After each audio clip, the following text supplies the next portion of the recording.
First, I'd like to acknowledge that in previous videos I've been guilty of passing judgment on composers, deciding who has greatness or not, putting them into categories, using these sort of box-shaped objects to essentially put people in the box.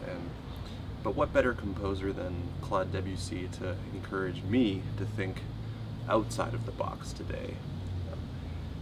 Compared to nowadays, he's almost perhaps kind of like a Kanye West of his time, someone who's ahead of his time, or in Kanye's case, maybe beyond his time. But I'll be careful what I say about our potential future president. But Kanye, in addition to perhaps running for president, is out there in his ranch in Wyoming building these curvaceous structures that are meant to encourage us to think outside of the box and to free our mind. And that's something that Debussy definitely was doing a little more than a century ago. And that's why I and others think of him as really being the first modernist composer. Now, that might not seem, intuitive, because when we think of modernism, we often think of things that are jarring to us. Some of the first modernist composers might often be considered Arnold Schoenberg or Charles Ives here in the United States, or especially, the aggression that we can observe in Igor Stravinsky's The Rite of Spring.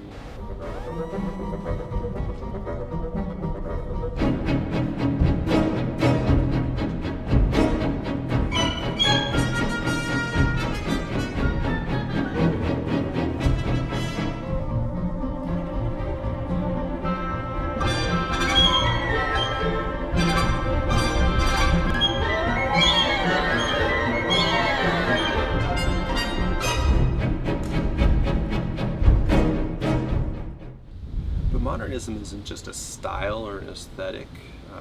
Sure, there were periods of time when it became more common and revered, but modernism is really a state of mind. And it just so happened that, towards the end of the 19th century, we were at a place where, in all of the arts, the inherited traditions and forms and techniques of what had come before. So in music, we can think of this as being classical. These are things that had sort of run their course, reached their maximum distance in terms of how far they could be stretched.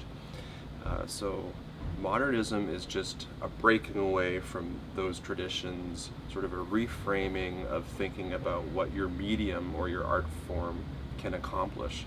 And Debussy is certainly someone who is arguably the first composer to do that throughout his work.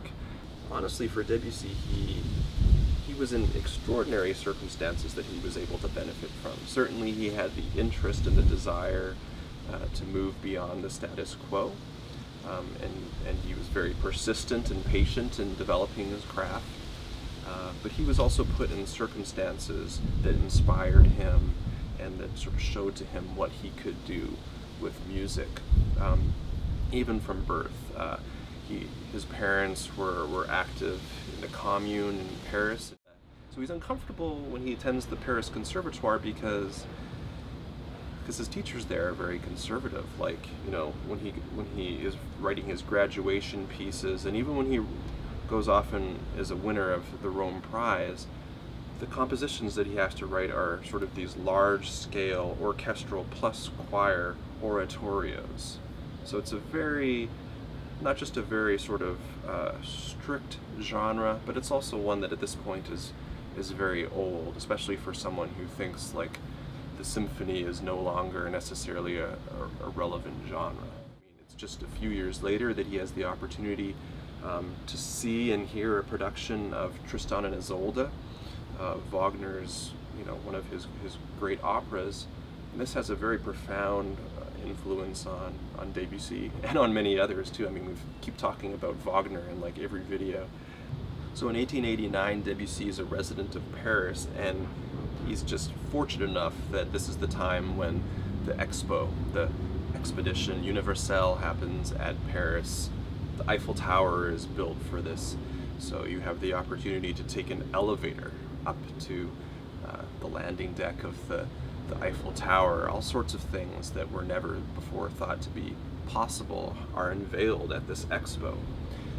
So, the things that Kanye might wish for us to be able to be inspired with or surrounding Debussy, there's all sorts of new opportunities and inspiration surrounding him here. And most directly for him, musically speaking, he's able to see an exhibition from the island of Java, where Javanese gamelan music is being performed.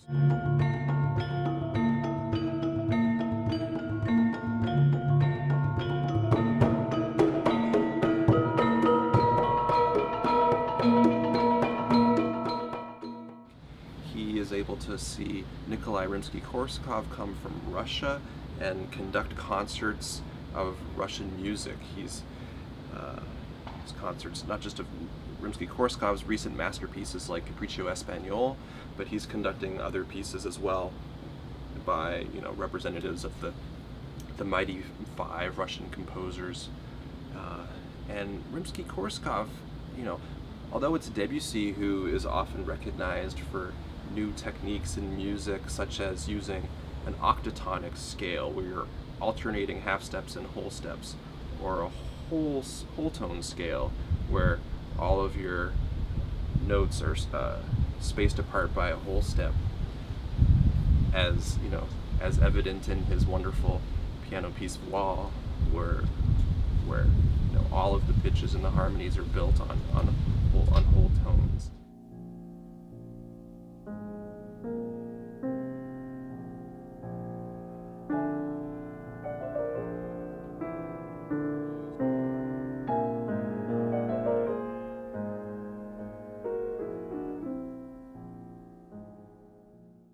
Despite that, it's actually when he's looking at Russian music that he first encounters this. Rimsky-Korsakov in his operas often used the whole tone scale to represent otherness, and in his operas it was also often used to correspond with an undersea world.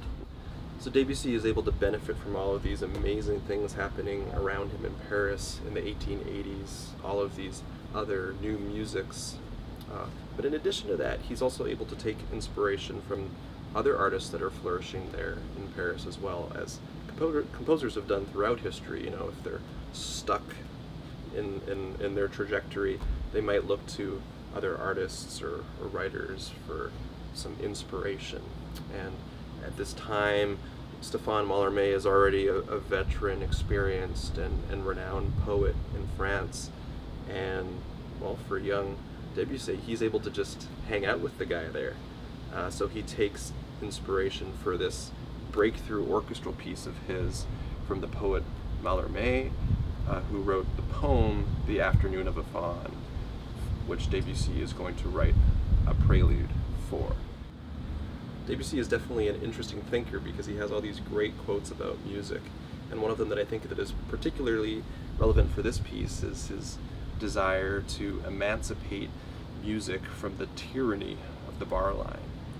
A lot of his quotes that you can look up are quite funny, but they're also very perceptive and revealing. And it's true that, back in a few centuries earlier, Gregorian chant, which we know as some of the first music that was notated for written translation and for dissemination, that music did not necessarily have bar lines. That's not the first thing that people thought of organizing when they wrote music down. So Gregorian chant has this wonderfully flexible character to it that, when it came to writing for instruments, we sort of moved away from. Well, so much of music, if not all music, has been organized by these boxes, as it were, these metrical regularities. And that's also the case for the most part with Debussy, although a little bit later it is said that when he wrote his solo piece Syrinx, that he first wrote that without bar lines, but maybe later a publisher added those in. And so that's the case with this piece as well, that there are bar lines. However, you don't necessarily perceive them, and the piece is so flexible, it floats in such a way that you don't necessarily, notice the piece moving at a regular tempo. It's not a piece that walks, it floats more so than it walks.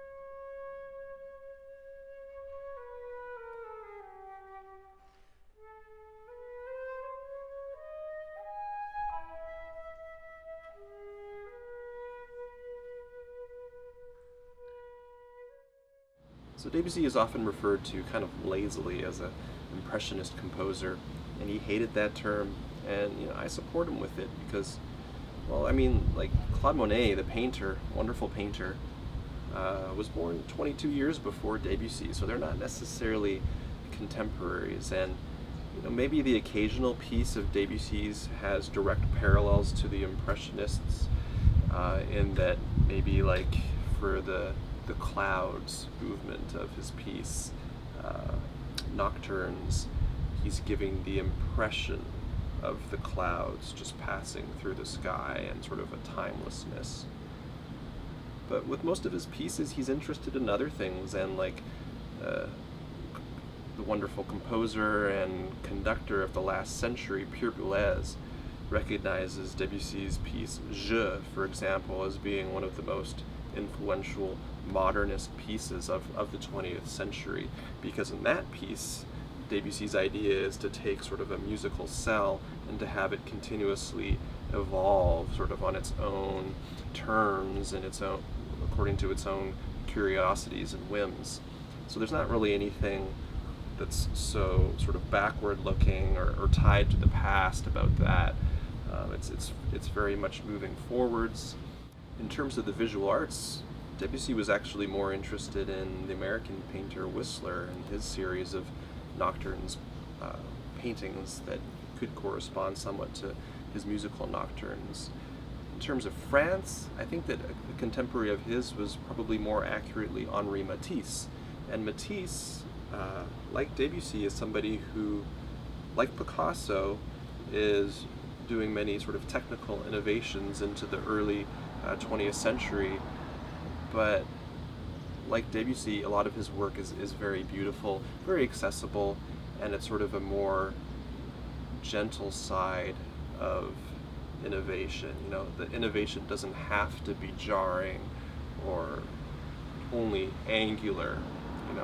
You can sort of take your pastel colors, you can have curvaceous imagery, just the way Debussy imagines the flute being in its contours in this piece and others. So he likes to take a different approach and have different challenges with different pieces of his. And with this particular piece, we can say that it's perhaps symbolist music, in that he was working with the source material of a symbolist poet, Mallarmé, in that that's his poem is one that is very sort of abstract and elusive. He's not really interested in specifics or events or what the meaning of the poem is, because what he's trying to do is convey an emotion. So that's what is thought to be applicable to the symbolists, is this idea of conveying an emotion. And I think that's also the case in this piece. Debussy is conveying the emotion of love, in my opinion. But it's interesting in that Mallarmé, in my opinion, and in Mallarmé's own admission, was sort of conveying something else. So it's arguable whether or not Debussy really captured all the details of that poem in his piece. And I want to read for you what Mallarmé first said when he heard Debussy play this on the piano for him. He said, "I didn't expect anything like that. This music prolongs the emotion of my poem and sets its decor more passionately than its color." So in my opinion, Mallarmé is recognizing that the emotion of the poem actually differs from what is here in the music. But the poem itself is actually very kind of violent. It has a very rapey vibe. unfortunately, this faun is interested in these nymphs along the reeds and the water. The faun tries to pleasure himself with them, but essentially they're able to flee him. So you can sort of imagine that in the poem nothing ever really resolves. Everything is elusive. But in my opinion, the music by Debussy is always resolving. This music is modernist because, like I said, it's freedom, but it's also modernist in that, unlike German music, and following the Franco-Prussian War, Debussy's not going to want to be writing music of a German style. So unlike German symphonic composers like Mahler and especially Bruckner at that time, he's not trying to write a piece here that's as impressive and as long and as heavy and as powerful as possible, but he writes something that's kind of lazy. I mean, for him, this faun is continually sort of falling asleep and trying to remember what did or didn't happen with the nymphs. And the piece is very, very short, rather than being like an hour-long symphony. And it's he's more interested in indulging the senses than impressing you. So let's try to enjoy a little bit of that ourselves right now.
So as I'm trying to convey today, I've had the pleasure of talking about a lot of composers over the last couple of years or so, and despite how great some of the musical products are that they've written, I wouldn't necessarily put forth that they're geniuses or that they're anything like a mortal deity. A lot of them are just people that really dedicated themselves to music and worked hard at it, really studied it, and that learning of their craft enabled them to sort of look forward and find new paths along that tradition. Debussy is certainly somebody who also worked very hard to be able to do what he did. He didn't necessarily write a ton of pieces, but once he got to a stage where he had a great amount of skill and desire in terms of what he would write, he was able to do so. But yeah, he wasn't necessarily great with everything. I'm amused by the fact that he wasn't very great, for example, at having a great time. So maybe Debussy was great at having a lousy time, and he was also great at borrowing money from his publisher. He was in such great debt to Durand that, Debussy eventually passed, owing him thousands and thousands of francs. And Debussy was able to borrow that money just based on the success that his opera, Peleus and Melisande, had. There were many performances given of it, and the box receipts were such that it did quite well. And Debussy, after that, kept talking about writing another opera, and maybe that helped lure Durand to give him an advance, but Debussy never didn't get very far with that. So as I said at the beginning, he was great at making the most of his musical circumstances, you know, his special time and place in Paris, and he also made the most of borrowing money from his publisher. So one thing that I find to be truly unique about this piece is how disinterested it seems to be in emerging musically triumphant at the end, as it were. He, through the character of the Faun, is trying to imagine what happened or didn't happen earlier in the day, whether he had an encounter with these nymphs, but as he looks around him, the Faun becomes less certain whether they actually existed. You know, it seems really unclear. And ultimately, I think in the music in the poem, Debussy is just sort of showing to us that it doesn't really matter, and that, at least according to him, that it's all about just enjoying the moment, you know. And at the end of this piece, for the Faun isn't certain what did or didn't happen, but he's doing all right, you know. Life is good, you know. He had a good time. He's able to enjoy his beautiful surroundings, and ultimately, at the end of the piece, the way I see it, the Faun and the music is just returning to a land where one can dream.